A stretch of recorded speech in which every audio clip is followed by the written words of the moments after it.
Porque mais pra frente eu vou estar falando, aí eu vou falar, lembra do círculo aqui? Tá aqui. Na hora que vocês forem falar com o cliente, mesmo de tratamento interno, você vai lembrar de mim, Luiz Nelson. Vai falar assim, ela tinha razão. Aí quando o pessoal lá do tratamento interno encontrar mais gente, vai lembrar deste círculo aqui. Por quê? Quando eu vou usar uma peça, por que eu vou sugerir uma peça de metalurgia do pó para um cliente que já está conhecido?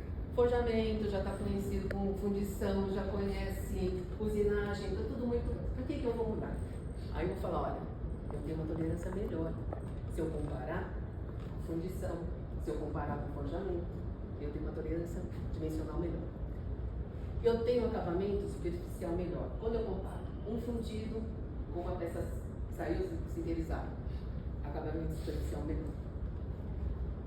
Aqui, a palavra do momento, ambientalmente correto. Eu vou mostrar no próximo slide também, nos próximos slides, por quê que ele é ambientalmente correto. Capabilidade de processo. Aqui eu também tenho um caso sobre capabilidade de processo. Né? Então, o que é aquela capabilidade de processo? A gente tem aquela sino, né? Cada vez mais fechado. E cada vez mais o cliente está pedindo o quê?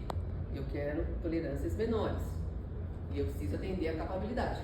Todos os meus clientes aqui pedem capabilidade. Ou de uma dimensão, de outra, de várias. Né? Então a gente precisa atender. Redução e eliminação de usinagem. Exemplo. Isso daqui é um rotor. Imagina isso daqui sendo feito de um tubo, de um eixo, né? de uma barra e tendo que usinar tudo isso daqui. Tá? Aqui pela metodologia do pó, já sai com esse formato. Eu vou fazer o quê? Talvez ajustar, usar uma usinagem posterior. Então eu estou reduzindo, né, a usinagem. Redução de peso. Quando a gente está falando de um aço normal, 7.8, com uma peça sinterizada, a densidade praticamente que a gente consegue aí, 7, em alguns casos 7,20, né? Ele já é menor. Então, em muitos casos aqui na área automotiva, para redução de consumo de gasolina e tudo mais, né, de combustível, você precisa de redução de peso. Tá? Então, isso tem que estar na cabeça também. Flexibilidade de ligas. Aí é aquela coisa, né? Eu vou fazer meu bolinho e eu vou poder brincar um pouco. A gente tem uma certa flexibilidade. Então, o que eu vou fazer? De repente, eu posso colocar um pouquinho mais de cobre, tirar um pouco, colocar um pouquinho de molibdênio, para quê? Para melhorar o meu produto na aplicação. Otimização do uso do material. Eu tenho um slide disso também, que vai gravar mais ainda na cabeça de vocês. Quer dizer, o que significa isso? De 1 kg de material, o quanto que eu estou usando exatamente. Tá? Então, por exemplo, eu estou fazendo uma peça lá, tem 1 kg de material. Eu vou usar praticamente 97%. Vou mostrar isso no slide. E o principal de tudo isso daqui é um produto, é um processo near net sheet. O que é isso? A gente já consegue um produto bem próximo à sua peça, ao seu acabamento final, a peça final. Tá? Então, aqui, imagina fazer a usinagem dessa engrenagem. Todos os dentes. Aqui a gente já sai com ele tudo pronto. Então, essa figura aqui, olha, lá pra frente, vou falar, lembra daquela primeira figura? Então, tudo isso ajuda a gente ter menor custo em relação a outros processos. A fundição, desse 1 kg de material, eu vou usar 90%, o restante é scrap. No caso da sintetização, eu utilizo 97%.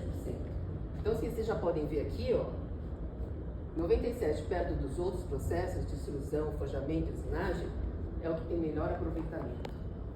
Tá? Não sei se vocês tinham isso na ideia na cabeça, mas realmente o que a gente entra lá de material, e mesmo esses 3% aqui que sobrou, eu posso reutilizar. Né? Posso pegar aquele pó, utilizar e para outros casos. Né? E observe aqui o consumo de energia por quilo processado. Então, significa o quê? Que eu tenho menos consumo de energia para sintetização comparando com fricção, com a extrusão. E olha só, usinagem também. Tá? Vamos lá, próximo. Aí o pessoal pergunta assim, mas Ana, a peça é feita de pó, o pó vai aguentar? Aí eu vou falar assim, ó, a gente tem uns dados de literatura aqui, que faz um comparativo. Esses são os aços sinterizados que a gente utiliza hoje para fazer nossos produtos. Perto do ferro fundido nodular, tem uma resistência maior do que o ferro fundido nodular. Tá? Bom, cobre, ferro fundido cinzento também, observa aqui, ó, ferro fundido, então, perto do aço sinterizado, ele tem resistência para isso. Tá? Depois você tem aqui, né, o aço forjado normal e tem o aço sinterizado forjado, que é o famoso Sinterforge. Esse processo você parte do blank de pó, compacta, sinteriza e depois você pega e faz um forjamento, mas só que a partir do blank sinterizado. E aí que dá a diferença aqui, ó, o aço forjado com o aço sinterizado. Você tem ainda, comparado com o forjado, você tem uma tolerância melhor do que o forjado normal. O forjado normal vai deixar toda aquela quebradura. E o sinterforjado não. Exemplo de aplicação. Biela automotiva. Nos Estados Unidos é muito utilizado isso, biela automotiva para sinterforjado. Tá? E tem os aços rápidos utilizados aqui para ferramentas. Tá? Aí o pessoal falou assim, mas é a questão, né? Falei lá da tolerância. Quando a gente olhar esse gráfico, o que ele está falando? Olha, o sinterizado, ele tem média a muito boa tolerância. Né? Comparado com o forjado, o estampado, ok, o estampado vem até aqui só fundido. Tá? O plástico, eu nem vou colocar muito em jogo isso, tá? Aí o pessoal fala assim, mas eu preciso mais ainda, a tolerância é melhor ainda. Aí eu posso usar o meu processo de usinagem. Porque assim, o que a gente falou, a gente pode reduzir a quantidade de usinagem do produto.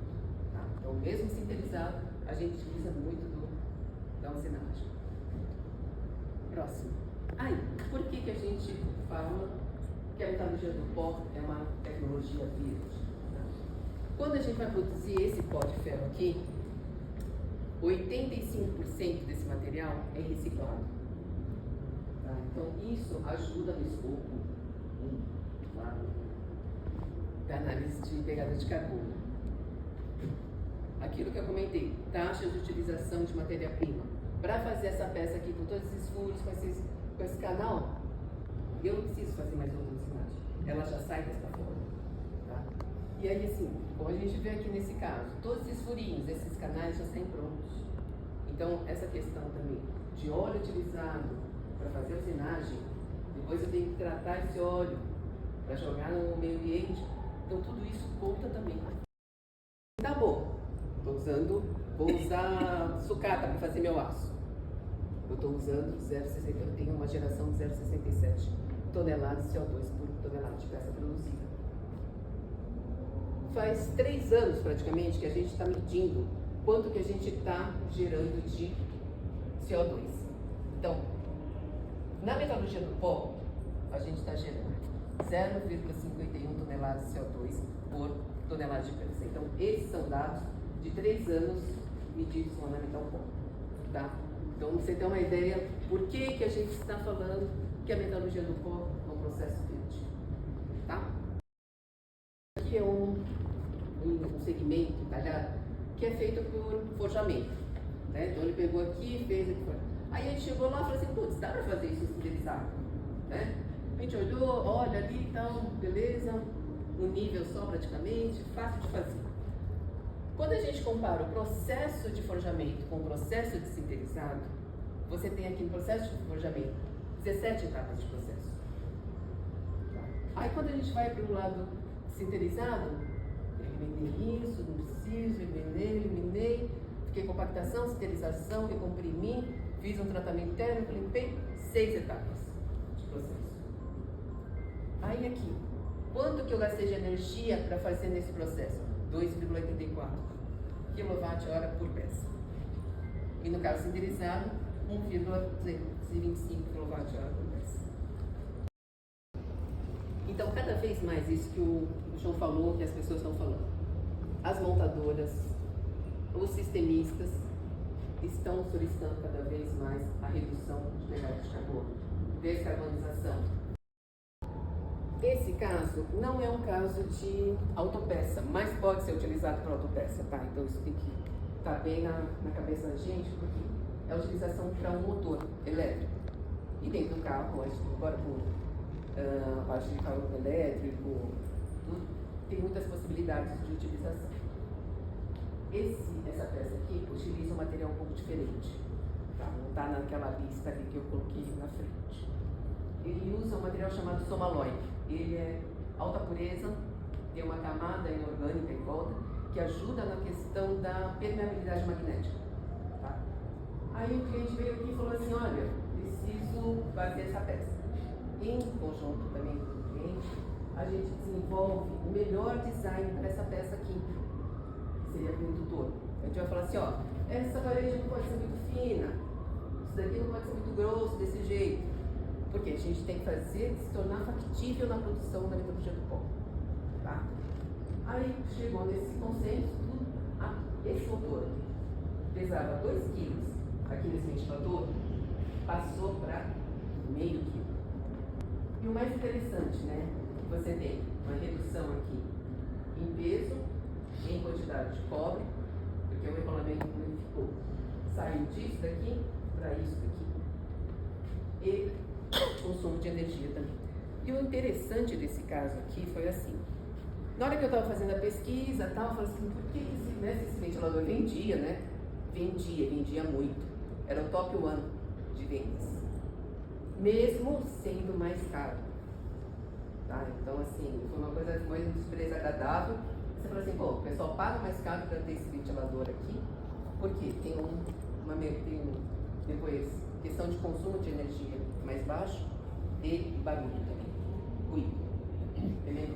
Tá? Então esse caso é muito interessante e que a gente tem aplicação também na área automotiva.